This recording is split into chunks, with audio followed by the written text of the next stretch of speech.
Check. 1 2 1 2. Video games in the building. Let me make sure I got every. Okay. All right. First things first. My peoples come first. My peoples still here, no longer here, thought of and remembered. Let me get everything situated here because this is going to be one of those shows. It's going to be one of those shows. This is the newest episode. Newest episode of 115. One question, 15 minutes. 115. And I had to pick this timing. I know there's lots going on. There's Euro prep, all that kind of stuff. But honestly, for me, this is the only time I was going to be able to get the sit down, the chill, to be able to speak my mind. And I know this is going to be the last time.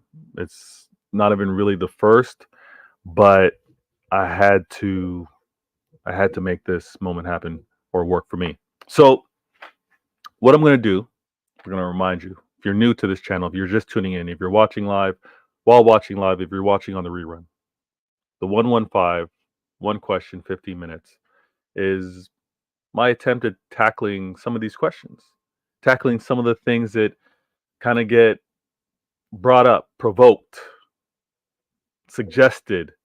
And as much as I enjoy, I have the best of times when I'm able to feature on channels, whether it's on Staffy TV, whether it's on Sarcasm City TV, whether it's on Egal's channel, Football Terrace, all amazing channels. The Mancune Way, Pitch Points, True City Fan, all fantastic.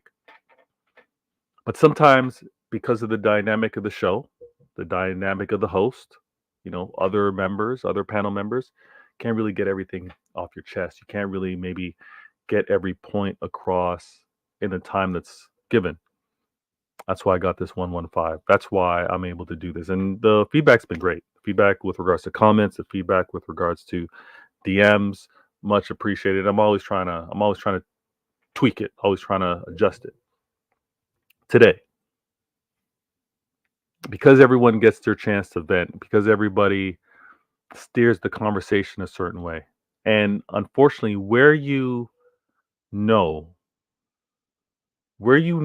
someone is, or someone's really trying to have a balanced conversation, is notice whether a person is able to get 5 minutes to talk pros, 5 minutes to talk cons.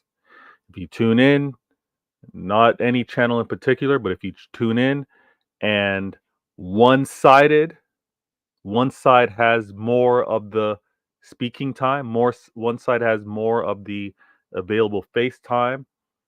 So one person is able to speak for 1 minute, another person is able to speak to 5.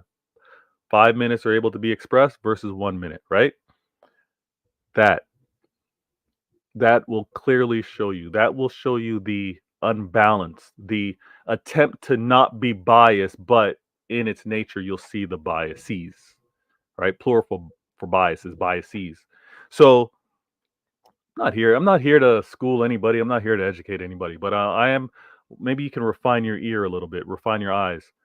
When the shows that you happen to be enjoying, if any of them are claiming to be objective, claiming to be fair, claiming to be unbiased, notice how much time is spent with regards to either side of the conversation. Notice how, and let me make sure my volume is working here as I say all this. All right, yeah, we're cool.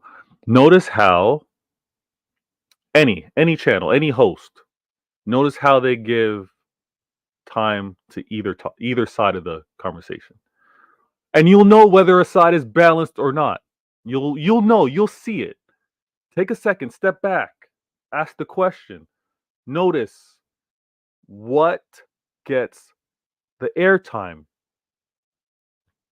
and you'll see how balanced things are out there. And if you're looking for balance, maybe you can't get it on any particular channel, but maybe you need to jump from channel to channel. Maybe similar to, again, you hear my voice, you hear how I speak. North American, obviously, Canada, Toronto to be specific. out here in North America, there happens to be, if you quote unquote want a balance, there was a time when you wanted balanced coverage, you would go to CNN. There was a time where you would go to CNN for balance, and then you would go to NBC for one position, one side, and you would go to Fox for another. Might have to do the same thing with regards to some of these channels on these social media platforms, on YouTube in particular. Know to go to this one channel that may be claiming to be neutral, unbiased. But if you get a certain, if you're fed a certain angle, if you're fed certain information, go and find the other channel. Yeah, it could be a completely extreme, but you take the extremes for both sides and you can find it right down the middle, most likely. All right. I'm gonna go to the comments because first things first, my peoples and my people, the one that was here from the very beginning of this show, I gotta shout them out. I gotta show love to the very first. And the very first is my man Dre P in the building. Dre P. Listen, Dre, you, whether you miss my show live or you catch it on the replay, you always take the second, you take the moment to be like, yo, Vader, I saw what you happen to say, agree, or Vader, how about you think about things this way? You take the time and you drop a comment. It means the world to me and I much appreciate it. It helps me improve on my channel. Let me shout out to my man, rival nonetheless, Mike Dawes out there in LA. He goes, tell him why they all suck, Vader. They just aren't as good as Pep. That'll be a part of the conversation. I don't think that's necessarily why or what I'll be saying with regards to this topic in particular, because we're going to be talking about the Red Cartel, but you got a good point there. Because if it was only money, then the Yankees would win every year, but they don't. So it isn't. Same thing goes. Hey, Mike Dawes, Liverpool fan. You know who spends more than City? Chelsea and United. So if it were about money, where is their success? Where is their dominance? Also, look at the other clubs that happen to be top four. How much are they spending, right? To be in the mix, to be challenging. It's not about the money. We know that. And you're a smart man as well. You know that. Big Morgan, it's been a minute. Appreciate you being able to catch the show, catch the channel live. I know a lot's going on in the world of football right now. I don't know where you're leaning towards with regards to Euros, but I appreciate you taking the time to tuning in. And Eds, what it do? Big up, Vader. Much appreciated. Now I'm going to start the timer because I do want to be very, very aware of time. I like these shows to be very concise, and I like my point to be across so that we can actually tackle some of these other topics here. And every one of you in the comments, whether you're watching it live or on a replay, you can dictate. You can determine what we talk about next, right? We can talk about why the associated party transaction APT is a trash rule.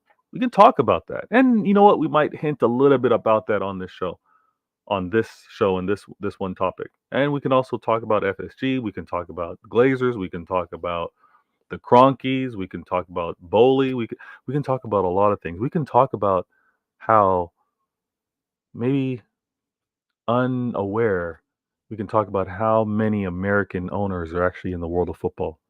And we can also talk about the rules and things that are being established with them slowly becoming the majority. The English game, the game that, everyone wants to safeguard and protect against. And a lot has been said about foreign owners. But there's 1, 2, there's the potential 3 partial, but they're quote unquote Arab owners, but there's a clear majority of American owners that seem to be creeping into the sacred world of English football. For some reason, doesn't really get talked about. For some reason, the media side of things don't really prop that. There was a minute when they kind of came in, and obviously how they acquired United was all big and bad, but slowly but surely, the FSGs, the Cronkies, the Glazers, doesn't seem to be talked about. Huh. It's funny. Dre P in the building, he goes, can't wait to get to the Klopp discussion. I agree. He's definitely not top 3. Yeah, Mike Dawes not going to like to hear that. Or maybe Mike Dawes might agree because he's actually very impartial. He's actually a very balanced Liverpool fan, so he might agree with that topic. But that will be one we'll be tackling. Why Klopp is the seventh best Prem era manager? Hey, I'm saying that. That's what I'm saying. If you happen to disagree, rivals, if you happen to disagree, you can share, you can bring up your points, but understand that some of the things that you might be arguing why Klopp is so good will actually negate and bring him down when you compare him to other managers that have delivered similarly to their clubs after really long droughts. But we're going to get into this. New. One question, 15 minutes, 115. I'm going to start the clock and then I'm going to get into it. If you see within the description of this video, actually, and let me make sure that I got all my stuff set up here.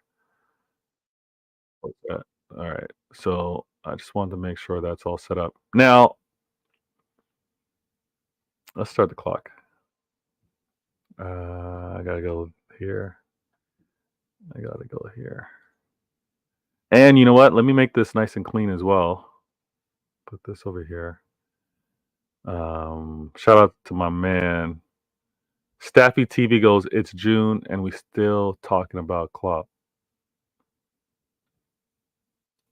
Is it no longer okay to talk about Klopp? Is he that meaningless? Is it now over? Klopp is old news. All right, Staffy, I hear you. All right, so we're gonna do this nice and clean. Vader game. Now,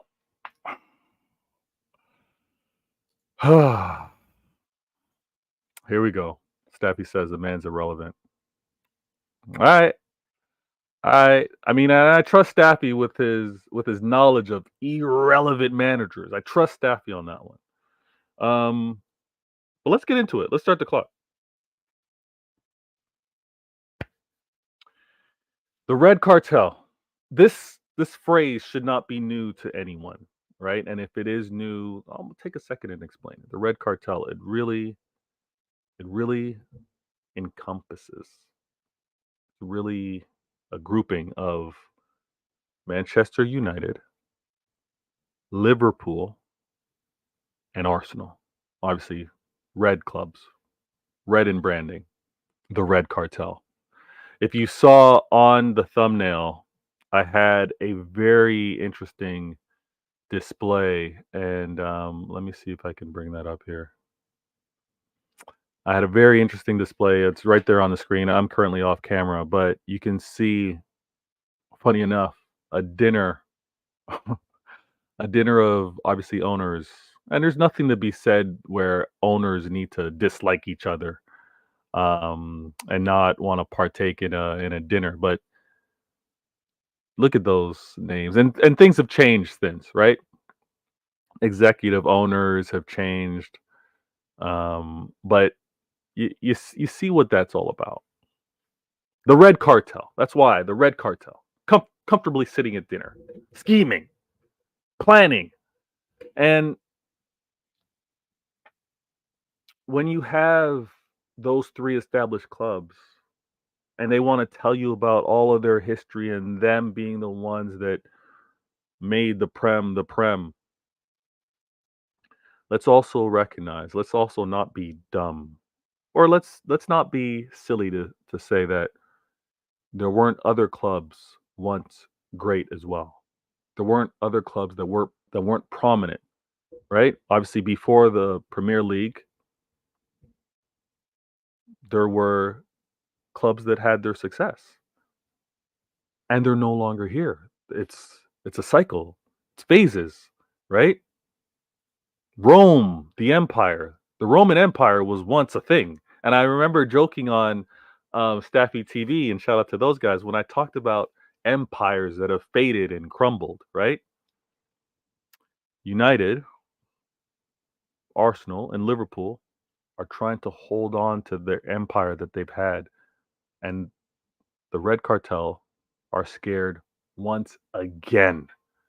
Once again, they're scared, and they were scared when we want to go back and even remember what the quote unquote threat was of Roman Abramovich and Chelsea, and how obviously before all those rules were in place with regards to FFP, but hmm, financial fair play, even the word choice, financial fair play, FFP, hilarious. But many of those clubs had their successes because of how they had their cash injections and were able to do more versus their competition. Chelsea and their success with Abramovich very similar, and not mind you, in the day and time, in the time of how readily information was shared, it was like, whoa, everybody's eyes were open, like this is a madness, this is crazy. And then things seemed like Chelsea came out of nowhere, and no disrespect to Chelsea, but their level of consistent success or challenge was not there before Abramovich. The Red Cartel are like, what's to stop another club from doing this? And Chelsea did it. City were just on the heels of it. Can't allow for more and more clubs to come into the mix and threaten like this, because the guarantee of being top, the guarantee of exchanging league titles between United and Arsenal is now being threatened. Yeah, Liverpool had their 30-year drought, but that is what needed to change. That is what needed to be protected against. And we're hearing it again. Listen to how everyone speaks about what Manchester City are doing with the suit, right? With them suing the Prem with regards to what they want changed. It's all fear mongering. It's all extreme examples. And I'm gonna get into that. Let me also go to these comments. ZX goes Southgate bringing the United way soon. Hey, Staffy doesn't want to hear it, but that might be the possibility. Southgate wins Euros or makes a final to Euros. I think that would show him to be worthy, to be of potential success, understanding that he has to watch all of these English players as they compete in the league, in the Prem, and probably has some maybe unique strategies that he could apply and use over at United. Also, shout out to Joe, another Pep discipline, saying what up. Listen, we've got the Pep Manchester City pollination all over the Prem in the league, all over. So we got to shout out everybody. And listen, whenever I encounter any rival that has one of our or is a benefactor of anything that was one city, I tell them you're welcome, flat out. I just tell them you're welcome. Yes, Vader. At one point, the mighty United were also once in Division Two. Yeah, that's what they don't want to hear.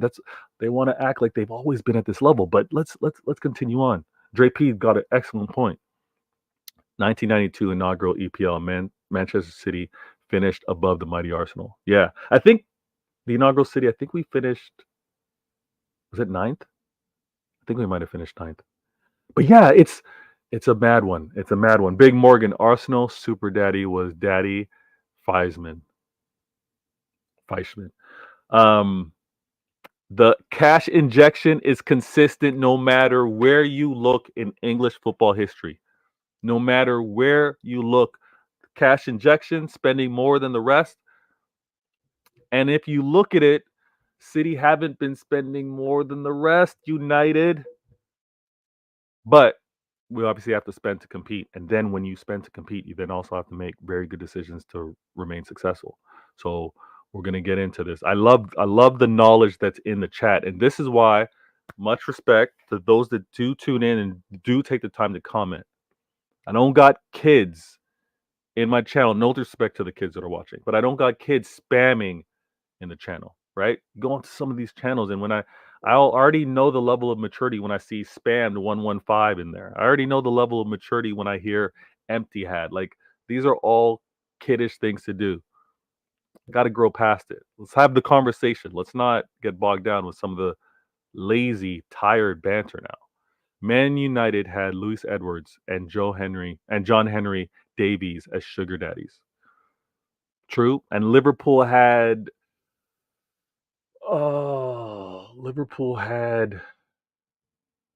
his name's escaping me now. But when he made the choice, damn it, I'm gonna have to look that up.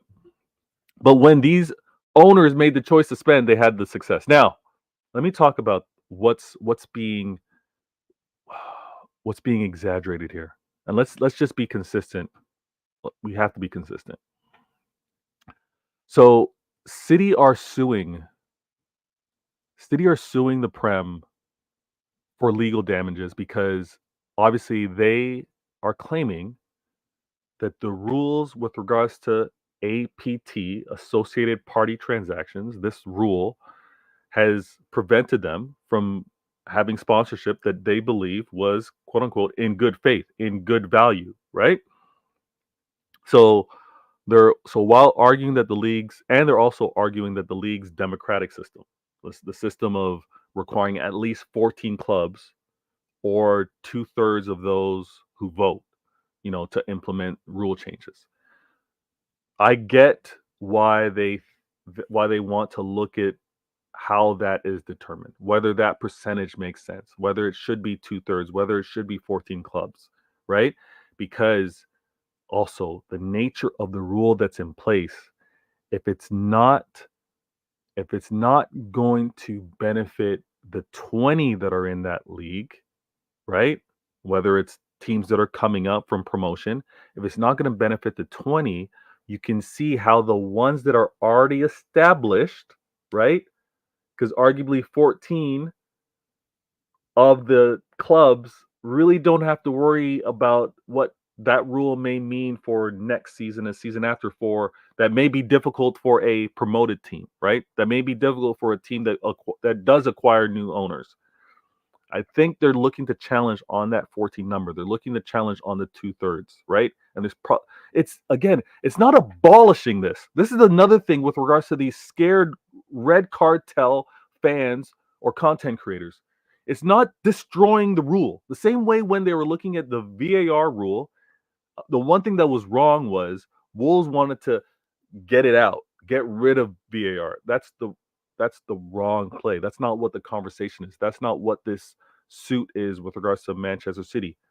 They think that the current rule is wrong and needs changing, not that it needs to be abolished, right?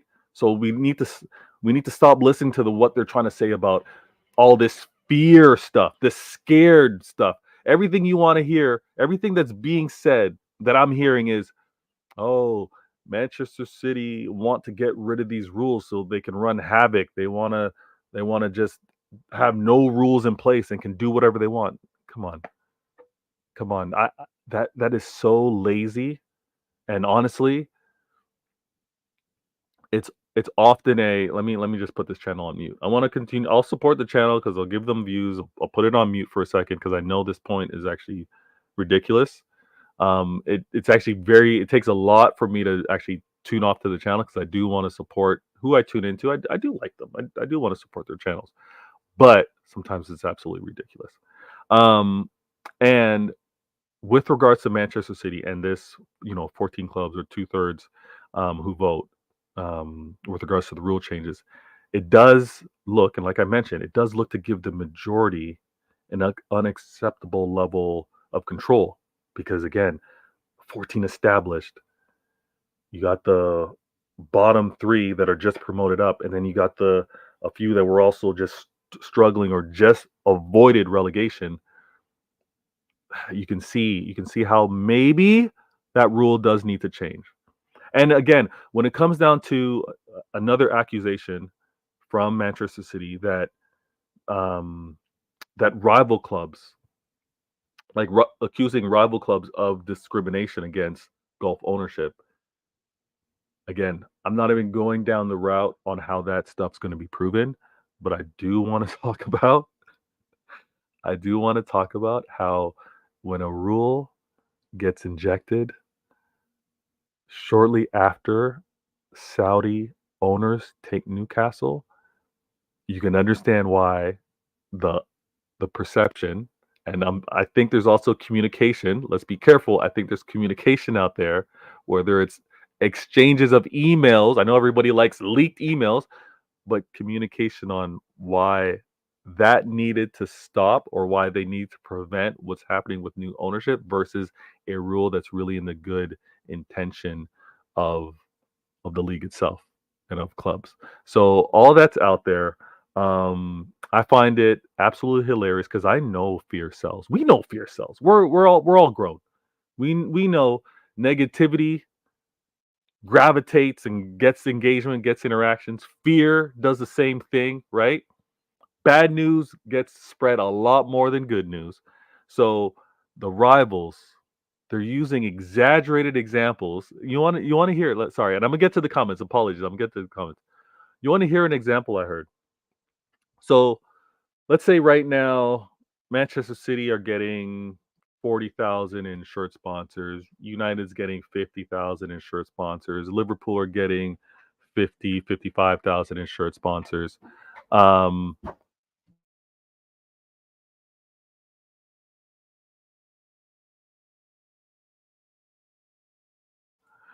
so you hear all these exaggerated examples, or sorry, these examples of City getting 40, United 50, let's say Liverpool 60 or whatever. Everyone kind of in that mix.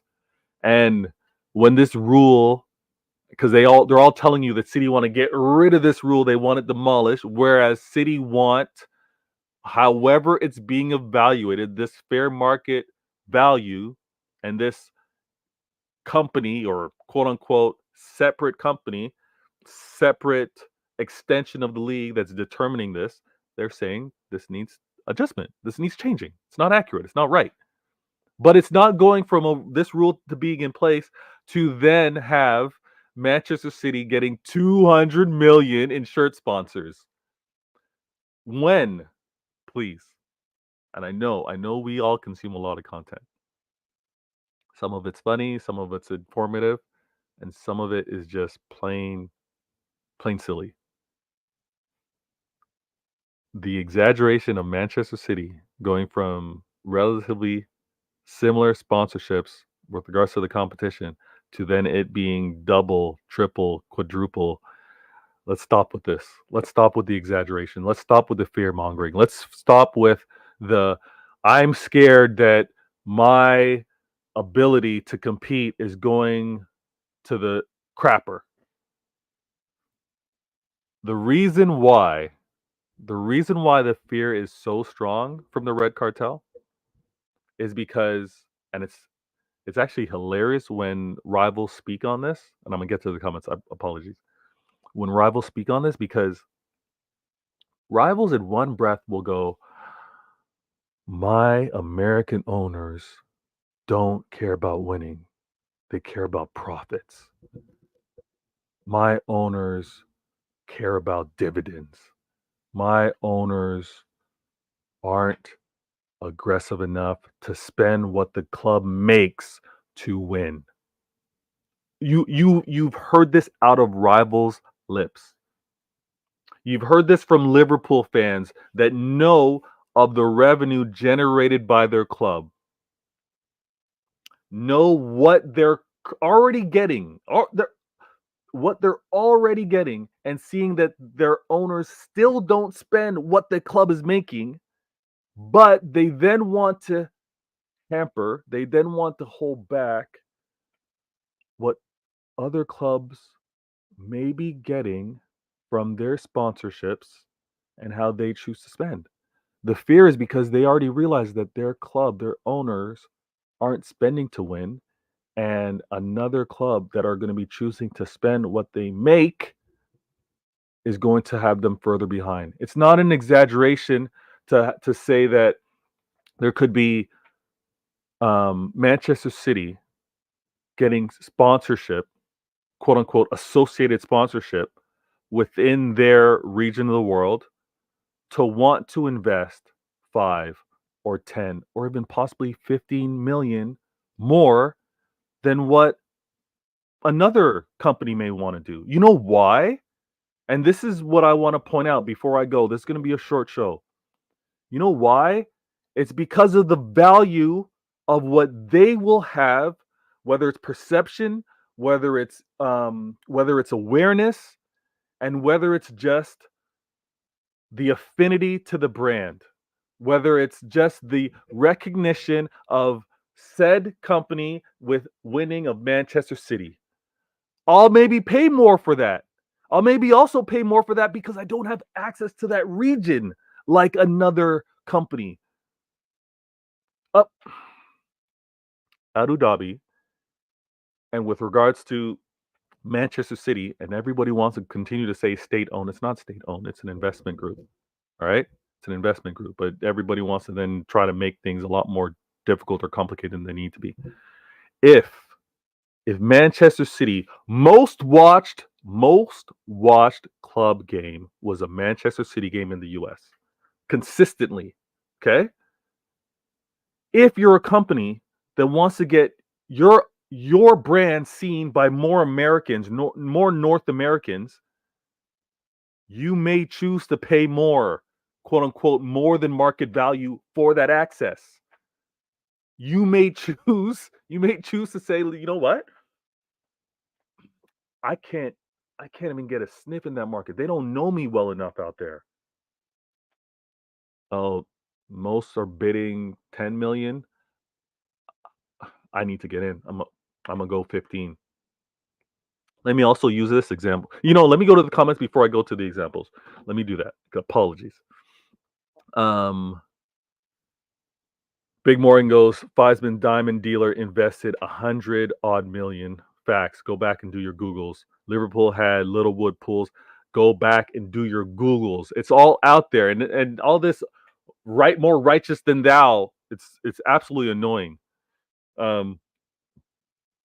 Listen, the information's in the chat. When you come to this channel, and if you catch me at the right time and you get the viewers at the right time, you're gonna get information. Drake P goes, why do they pretend that only oil money is morally questionable? If we're going to clean up, let's clean up right through, but we must understand that the quality may drop when the money drops. The funny thing is, the quality would drop with regards to competing in Europe, but it doesn't drop in England because it would level everything down. And this is another thing with the short-sightedness. This is another thing that I find funny when I hear fans of the Arsenals, of the Uniteds, and of the Liverpool saying, well, we don't compete with Real Madrid. Champions League, you do. And if you're trying to get more of these Champions League, you don't just, I'm doing my thing in England and then I'm just going to show up in Europe and be as good as the rest. You have to still keep your eye on what's happening over in Europe. So, yes, you are competing with Real Madrid, or you should be thinking that you're competing with Real Madrid. As poor and difficult maybe times are right now for your club, that's where you need to be looking at. But I want to point out, because I keep hearing this silly example. I'm not going to call you dumb. Not going to call you dumb. On another day, maybe. I'm not going to call you dumb. But I keep hearing this silly example about buying a home. Fair market value. Look at what's happening, and I think it's similar out on the West Coast. I could be wrong. San Francisco as well. Possibly New York. Look what's happening in Toronto right now. There's no fair market value in terms of what you buy it for. Hear me out. Hear me out. You can sell your home at market value, no less. You can sell your home, sell it, right? I can, if there's a property assessment coming to my home, my neighborhood, they go through and they're like, I'm going to come to my house and they're like X amount. Your house is valued at X amount. I can't sell it for any less than that. I can definitely sell it for way more than that. I can quote unquote basically have multiple buyers loving my neighborhood, loving where it is, loving my house, and saying, I want this for it. Another person, I want that for it. And it escalates. Houses will sell above listing. So you can list it, and you're going to list it at market value, and it's going to sell above that. That example is so silly to me, unless it's different across the world. And again, my apologies. But let me use this example to your brokies. Apologies. No one in the chat are brokies, but let me use this example. Let me stay calm. For all you brokies out there, and I'm a brokie myself, so let me just say that. I'm a brokie myself. You ever go to a flea market? You ever go to a flea market and then you get to, quote unquote, haggle? You get to actually compete for something. You ever, talking to you brokies, and I'm a brokey by the way, you ever go to a car auction, an art auction? You think when they're asking for who's interest, what do I have here? What do I have here? What do I have here? You think there's anyone saying you can only sell this piece of art for only so much? Only so much. Whatever the people in the audience want to pay, want to buy it for, is what it goes for. That's the analogy here. Sponsorship falls within the same world because I have a certain level of affinity. I have a certain level of interest. I have a certain level of awareness that I want my brand to have. And that's why I'm willing to pay, quote unquote, more than market value. I want to get access to that level of eyeballs. I want to get access to that level, that market that is maybe not available to me. So I'm going to pay more for it. So City are saying how it's being evaluated happens to be incorrect. They're not saying get rid of the rule. They're not saying that the rule doesn't have some merit. They're saying that how it's being evaluated, how you're determining what is fair market value, needs adjusting, needs tweaking. And they're also saying how you're perceiving what happens to be associated party transactions is discriminatory. It's not fitting with how business happens to work on the golf side of things. I don't know why that is so confusing.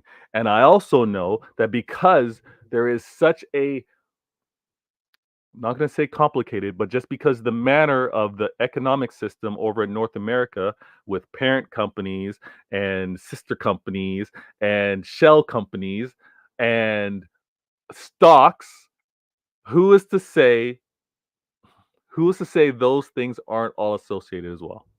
That's all I'm saying. And you know what's funny is everybody that says City want this to run wild, use your extremes.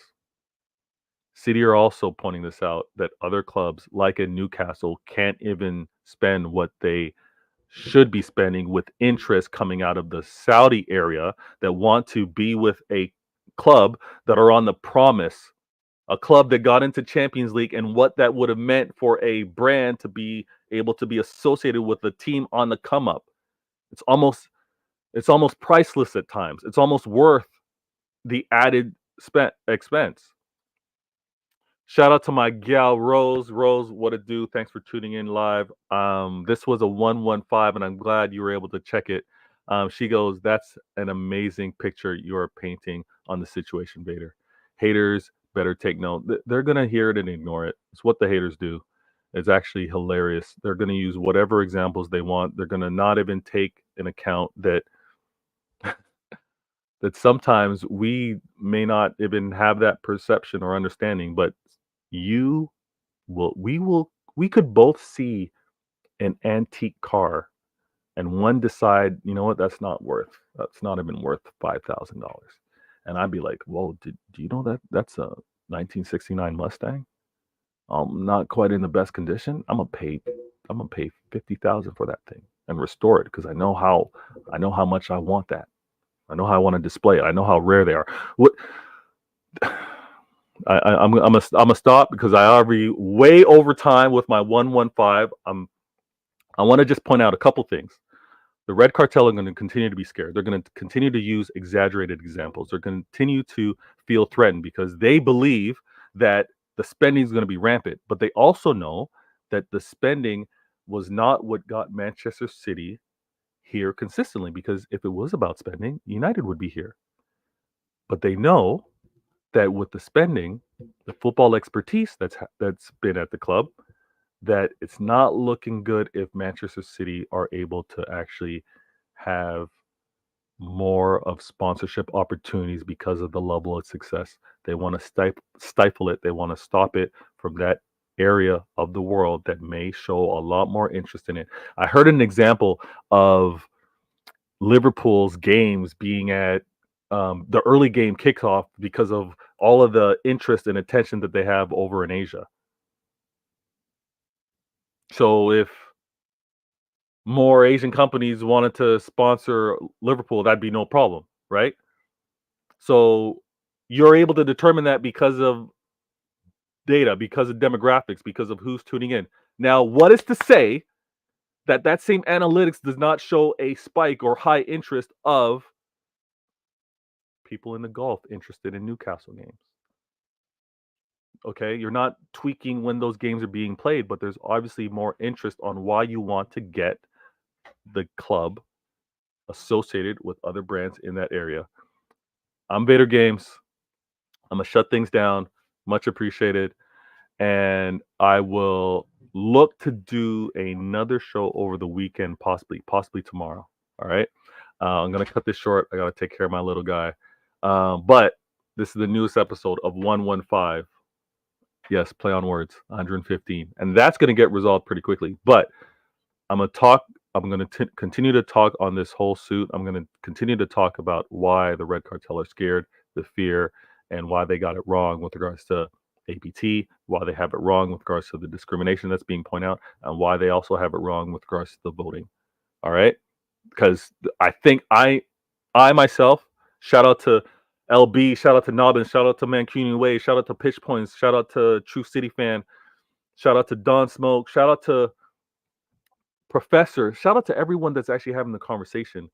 What I want to stress is that we need to be, Big Steve, we need to be even louder with how we speak, because we know that there's more of the negative out there than the positive, or we know that there's more of that one side than the other. And like I said at the beginning of the show, if you're not getting balance, if you're not hearing the balance, if some part of the conversation or debate gets 5 minutes versus the other side only getting one, you know where the bias is. You know what the conversation, you know where things want to get steered to. So hopefully you can tune in and see what's happening over here in channels like mine. I'm much appreciative of everybody in the mix. Big Morgan Souls, thanks, Vader. I'm out. If you're watching on the replay, drop that like button. If you're watching live right now, hit that like button and share it. Let people know where to catch me. I'm gonna try to clip this up and have some points out there. You guys can do the same. I'm Vader Games, newest episode of 115. Why the Red Cartel are scared again. Why they're scared again. And we move. I'm Vader Games.